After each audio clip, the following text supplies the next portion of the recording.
In today's video, we're going to be testing out Adrian Melvin's chanter reeds. Several different types in several different chanters. Let's see how they do.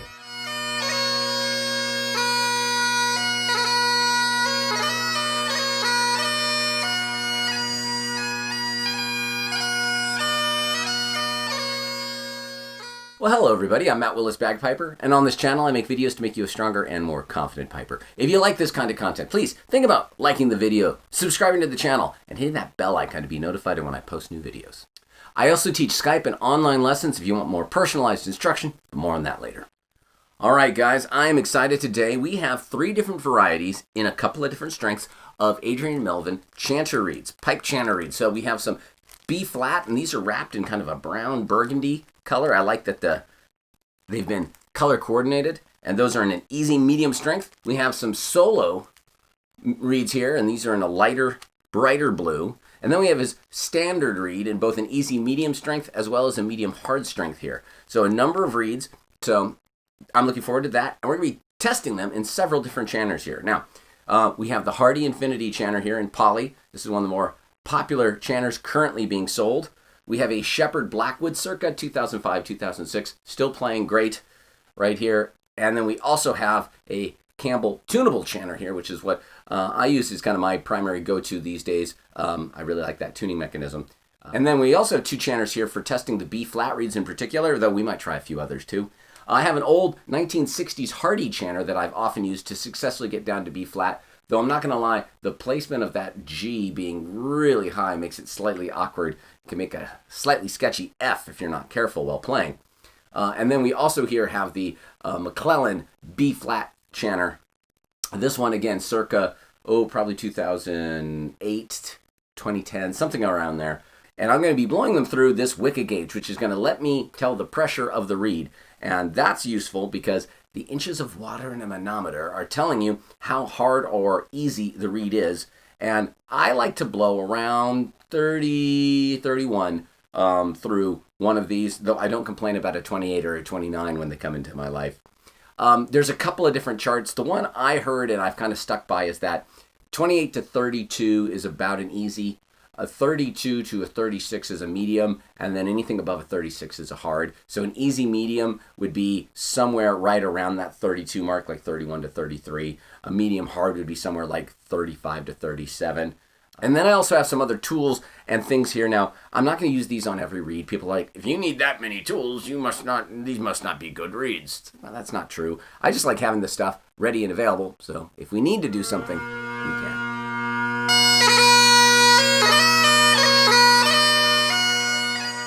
Let's not waste any more time. Let's start with the easy medium standard Melvin reed here. So, as I've said in other places where I've tested some reeds, carefully getting them out of the bag onto this blanket, I first like to test them just by mouth. So I'm going to actually just put it in the water, shake it out. I dunk my reeds, especially if they're brand new the first time. I've done it for years. I don't have tons of problems with mold or anything else. These reeds are dry. They haven't been played in a long time, and the reeds themselves grow in swamps, so the cane really isn't going to be hurt with some moisture. Now, when I go to blow into these, first I'm going to do it outside of the chanter, and I'm listening for kind of a sound, a staticky sound. I want to blow it through to a clear tone, hopefully not a squeal, though if it does squeal when you're playing it just here, it doesn't mean it's necessarily out.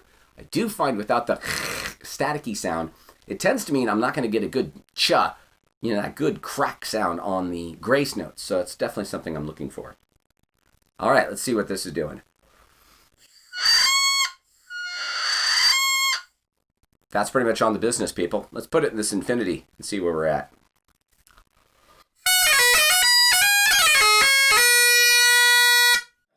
All right, so my office is about 78 degrees right now and about 49% humidity. That's where I'm at the moment, just so we have some numbers when it comes to temperature and everything else. And I believe this was coming in at about 485 and some change.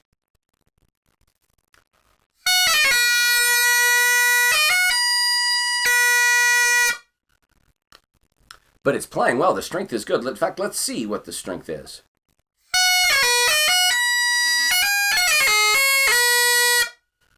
So this is coming in right at like 31, 32, and for an easy medium reed that has not been played before, I say that's pretty great. I'm going to grab a pen really quick, something else I forgot, and I'm going to number this reed. All right, so I have a Sharpie here. I like to actually number or letter the reeds. I like being able to tell them apart. So I'm going to number this number 1. And then I'm going to put EM for easy medium above it. The Sharpie is not going to hurt anything on the reed. So I've got that written on there, EM1. Because I want to test this now in the other chanters. It's going well in this one. If a little high pitched, but again, it's a little warm in my office. So if it was not almost 80 degrees and 50% humidity, I'm sure it'd be coming down. So now in the Shepherd Blackwood, and curious about the pitch.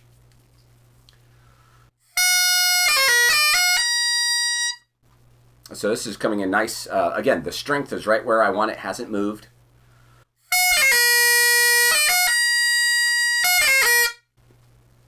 The pitch on this one's about 480, which I like that.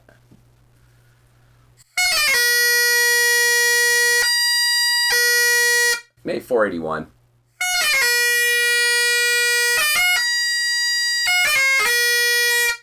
Let's hear how that high G is. So it's coming in just a little sharp. I'm not going to poke it yet. I want to try it in a couple of these other ones first.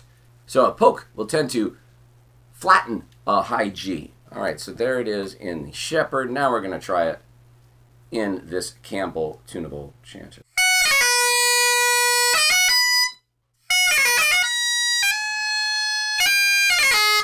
The high G is coming in just a bit sharp. I'm going to go ahead and just give this guy a little poke right now. Before I add any tape to anything, there's no tape on the high Gs of any of these.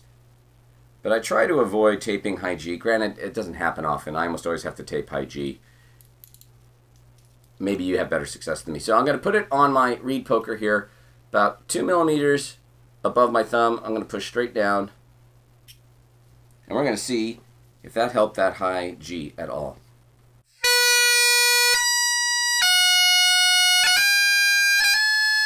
G still coming in sharp on the Campbell. Let's see where it's coming in on the Shepherd now. Oh, but on the Shepherd, it's still maybe trending just the slightest bit, but it's better. Let's see in the Infinity what it's doing. So in the Infinity, it's still sharp. So on my 2 poly chanters, still a little sharp. The number, it still feels like it's blowing at about the same pressure, so I think we have a little bit more room for just another poke before we add maybe a little bit of tape, but we'll move on to some of the reeds first. So another little poke back in.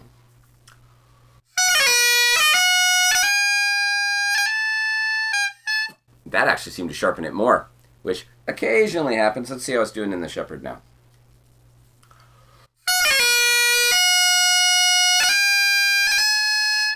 I'm not going to reset this every time. I'm looking at this number down here and the overall trend of the graph a lot. Again, this is not a tutorial on how to use this Strobosoft tuner. I do plan to put a full tutorial up about how I use this tuner, but that is not today's video.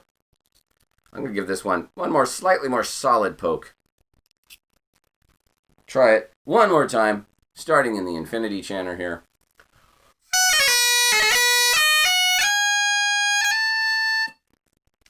Try it again in the Shepherd.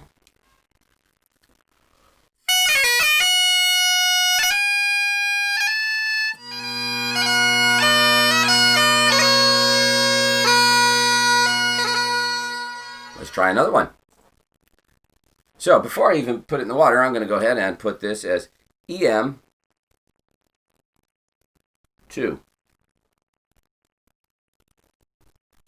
Give that just a minute. And you got to take your time with this. This is a process. I got a cup of coffee over here that'll probably be lukewarm before long.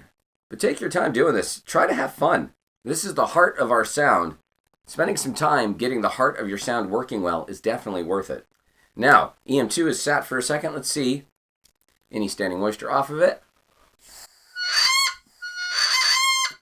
So again, it blows nice, some staticky sound into a clear tone. I like that. Oh, this one's tuning a little better. It feels like it might be just a bit stiffer, but again, brand new reed. It's still just like 33, so for an easy medium, it's kind of going into the more medium range for me, but that's fine. It's going to break in a couple of inches as it ages and plays. So EM2 here seems to be going well. So that was in the Shepherd. Let's see the Infinity.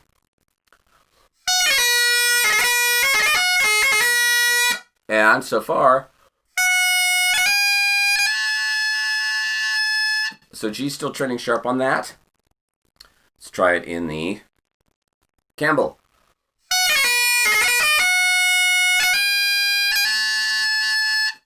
But there's got a little bit of a crow on that G, and that's kind of nice. I mean, I'd like to blow through it or maybe work it down, but crow on the G, again, is kind of an indication you're going to have some nice sounding G grace notes.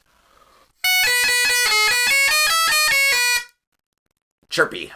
Let's go ahead and give it just one little poke, though, and just see what it's doing.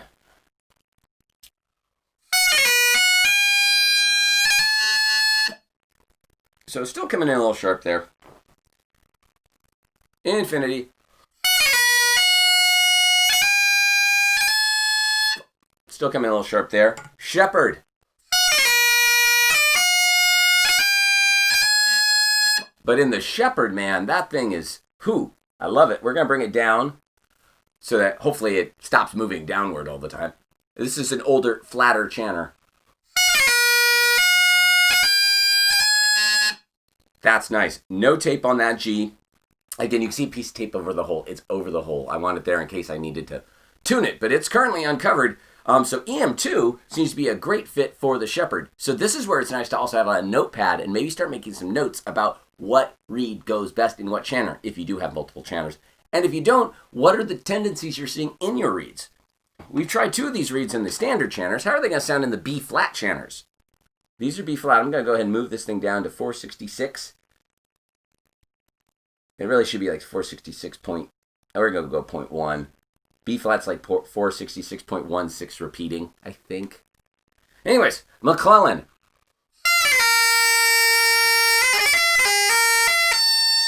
If anything, right now with a standard reed, it's a little flat, which I think is the idea.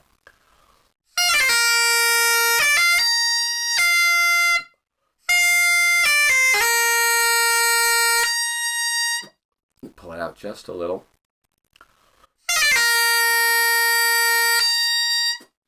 That's coming in pretty well right there. How is this standard easy medium 2 going in the old school Hardie?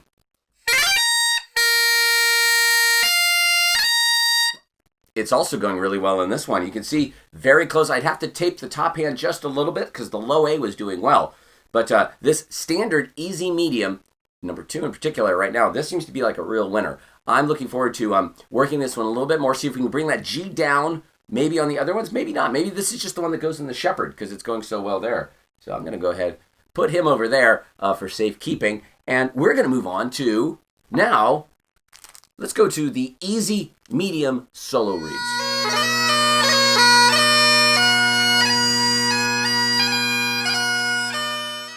If this process of getting reeds going drives you crazy, try to figure out how to make it drive you uncrazy. Boy, that's useful. But seriously, find something about this that is enjoyable. Because there will be chapters in your life as a piper where you need to get your reeds going, and it's great to have more than one going, to kind of have a process you go through to make sure that your reeds are, well, it's again the heart of the instrument. If you don't have a good chanter reed, you don't have a good bagpipe sound. We love to wax poetic about our drones. Don't get me wrong, drones are fantastic, but if you don't got a great sounding chanter, then great sounding drones aren't going to help anything. Dunk number 1 in real quick. We'll go ahead and dunk number 1 and number 2. That'll be the 2 we tried. There is no rhyme or reason about which one I picked or why. Oh, that one's very lively. Very, I like that. All right, so I got my pile of chanters down here. Let's go into the Infinity. So I don't often break this out when I'm testing my own reeds unless I'm particularly curious or needing to set up a reed for somebody else who has requested a certain strength. For me, I do it more by the feel of the back pressure and everything else just as I'm kind of blowing it. And I'm not doing any fine tuning either, notice. I'm not sticking a bunch of tape on or anything. I'm trying to test these reeds, make sure they're at a good strength, that some overall things, the high G, high A, low A balance are doing pretty well. Specific note tuning needs to be done in the pipes. You need to be blowing at a constant pressure in the environment it's going to be played in. So this is also not about getting this whole thing set up and tuned. We're just trying to get these reeds going and figure out which ones are going to work for us in which chanter. So again, 33, maybe even a bit 34. The pitch seems to be a little bit lower on the solo reed than the standard reed. I don't know if that's what it's supposed to do. Every reed's different. Again, my office is now a little over 80 degrees with the lights and everything else, and I can't be running the air conditioner while filming, so it is what it is.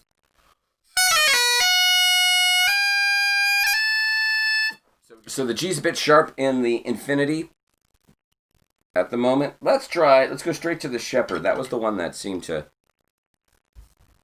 have a slightly flatter G just anyway. It's still a little sharp. If it's sharp in those two now, so I'm noticing some trends. If it's sharp in the shepherd, it probably is a little sharp on that G anyway. So again, wee bit of a poke. Now the staple on this one was definitely a little bit more closed. It took a little bit more pressure to get that poker a couple millimeters down. Still coming in a little sharp. Let's go ahead and poke it again.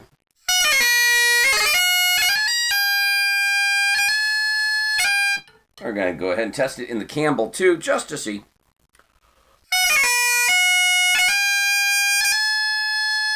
That's not doing too bad. It's still trending up, but again, I have no tape on the G. I want to see if I can get it close. I almost always have to have tape on a G. I just try not to tape more than the top third at most, and I try for only a quarter of the hole. If your G is half covered in tape, I'd get some more reeds and try again. If you have too much of your high G closed, you're gonna like really lose out on your G grace notes, and when you do play a high G melody note, it's gonna sound thin.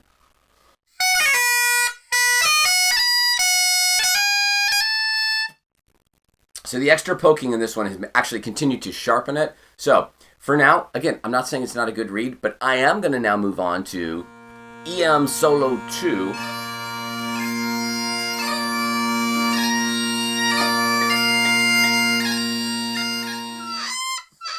They've all passed the blow-through test, which I really like. Right in the infinity again, popular chanter.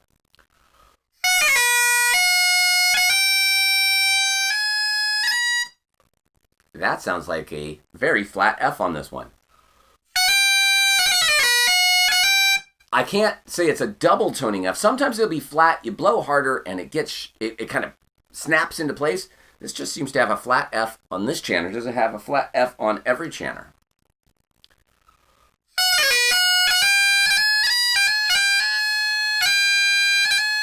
Now G is still slightly sharp, but the F is not acting up on this one. So this would be one on EM2 in your notepad. I'd write down EM2 solo, flat F on infinity, good F on the Campbell.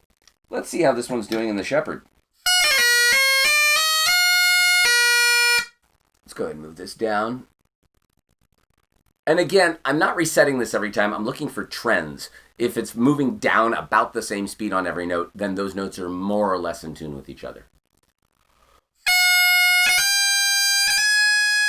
Let's try the solo reed in the MacLellan B flat chanter and see how it's doing. So we can go ahead and move this down to 466. So to bring this one right in at 466, again, it would look like it needs some tape on the top. But again, this is not the 466 reed, this is the solo reed.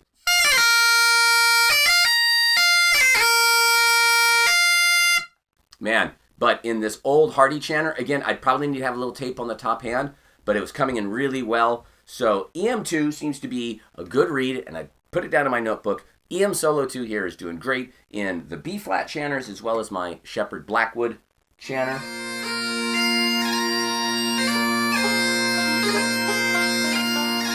All right, let's move on to these B flat reeds. And again, we're going to try them in all of the chanters because I'm just curious about how they're going to do. And again, Mr. Melvin, thank you for wrapping them differently.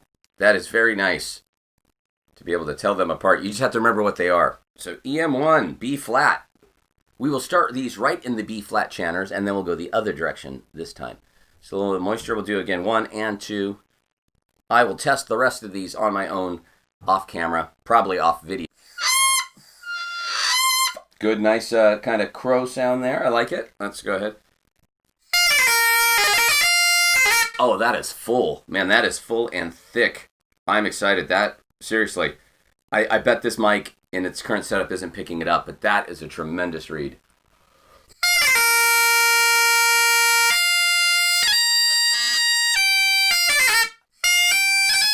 Now, I'm never surprised on this old Hardie that it needs tape on high G. I don't test this one for high G much. The placement of the holes, that hole where G is escaping is tremendously high. It is, if you look at my finger spacing, you can see that it's, and this is where it should be, or where it'd be on a modern chanter. This one's way up here. So I almost feel I need to I know, it's playing well, I'm not going to do it, but I almost feel like I should drill a separate hole underneath it and just plug this one, because the hole just seems to be in the wrong spot. So I always have to tape G a lot, though to be honest, often when I'm in B flat, I need to be in concert tuning and equal temperament, not bagpipe temperament, so it's actually served me well, though again, it does make occasionally coming down to a slightly squirrely F, because it's like, oh, I got to move my finger up and over the hole. All right, anyways, there it is in that B flat chanter. How's it in this B flat chanter? So again, by the time this one's balanced, I'm gonna have to tape the top hand a little bit. So this reed, I would say, is a great fit for the old Hardie chanter for B flat. It's a little bit low pitched, if anything, for my MacLellan B flat chanter. But man, it's got a great sound. I'm excited to hear what it might do in the infinity chanter here. The G is still sharp, but not terribly much so. Campbell time. It's a little bit lower pitched while still playing really well. So if you're looking to maybe bring your infinity or other modern poly or otherwise chanter down a hertz or two, you might want to consider maybe these B flat reeds in a non-B flat chanter. Off brand purpose, off label purpose. So I'm not saying that's condoned by Mr. Melvin, but I don't know, this reed is going great.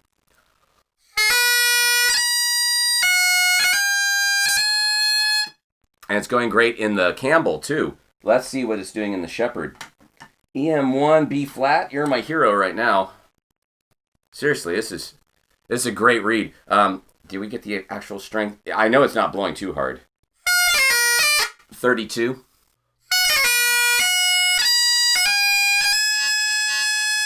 It's actually turning a little sharper on G on the Shepherd than it even did on the Campbell. So again, notepad, great place to put your thoughts and experiences with these reeds down as you're doing them. But again, EM1 solo, favorite reed of the day so far. These other EM2s from the other two sets have been great, but that one, for the amount of air I'm putting through it and for the response, it's lively, it's quick to sound, it's stable.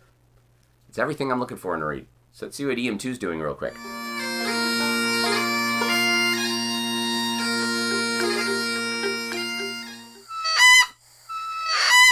This one's taking a little bit more puff. It's got a little less of the growly sound. It's got a little less of the staticky sound. See how it's playing. Let's actually stick a gauge on here. This one's coming in at 42 right now, so I'm going to go ahead and give it a couple of squeezes, which I haven't had to do yet. Notice, outside of a couple minor pokings, I haven't used the other tools yet, guys. So, and when I'm squeezing it, I'm squeezing right at the sound box above the wrapping, just until the blades are coming together. I'm not trying to crush the staple. I'm just trying to kind of get some warmth and slow vibration through the reed. It's still coming in at around 40, and it's not balanced, so this one might take a little bit more work. I'm not going to take that time right now.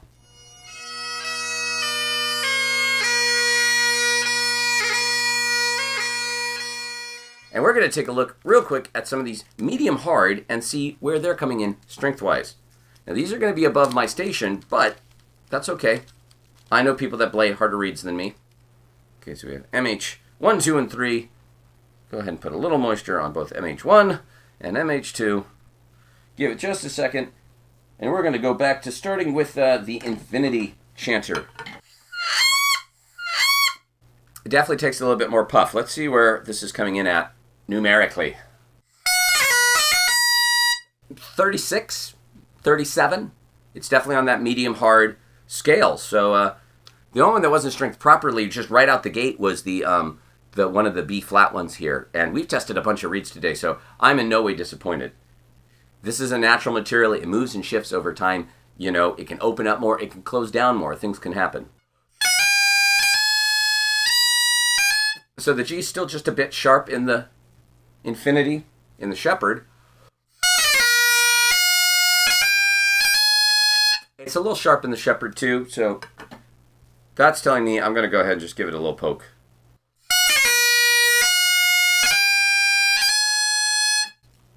Seems to continue to sharpen even in the Shepherd. We're going to try the Infinity one more time, then move on to MH2. So that one's remaining a little sharp, so I might try a few more pokes. I have a larger poker that would move the staple slightly more open. Right now, MH1, little sharp. MH2, let's see how you're doing.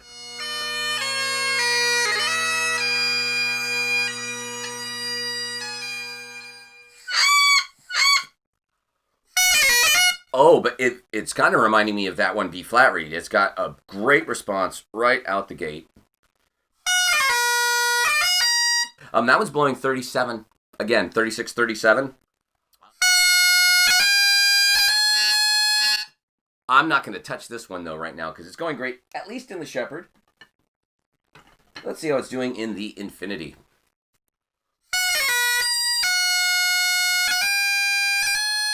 Ah, look at that. Infinity Chanter, no tape, going great. So I'm definitely writing down that this one is going awesome in the Infinity Chanter here. So, well, there you go, everybody. There's a little bit on how I go about setting up reeds, everything else. I hope you found something useful in this video. Again, there will be eventually a full tutorial on how to use this particular tuner or whatever tuner I'm using at the time. There will be a tutorial on how to use the iStrobosoft tuner here, as well as a full how to tune your chanter in the pipes. I'm still working on a microphone setup for that one because I want it to be clear. I'll probably have to bring in a second camera and a second microphone so that you can both hear me speak clearly and have a great tone coming out of the instrument. On a single mic, it's hard to do both. And so many thanks to Mr. Adrian Melvin for providing these reeds and giving me a chance to film them and share them with you guys. Well, if you got something out of this video, think about giving it a like, subscribing to the channel, and commenting below with any thoughts you might have. I also have a Patreon where as little as $1 a month goes a really long way to helping support the channel. You'll see some names of folks scrolling up here. If you would like a personal shout out of your name as a patron, go ahead, head over to my Patreon, figure out what tier you would need to sign up for that. I also give Skype and online lessons. Go ahead and head over to www.mattpiper.com or email me at the address you see here, and we'll get you going. I'm working with folks from all over the planet, and I hope to work with you soon. I also have a line of Command Your Bagpipe merchandise where I have things like mugs and hats and hoodies, all sorts of stuff. Have some bagpipe gear in your life. Check out the Command Your Bagpipe line of merchandise. All right, everybody, I'm Matt Willis Bagpiper, and until next time, cheers.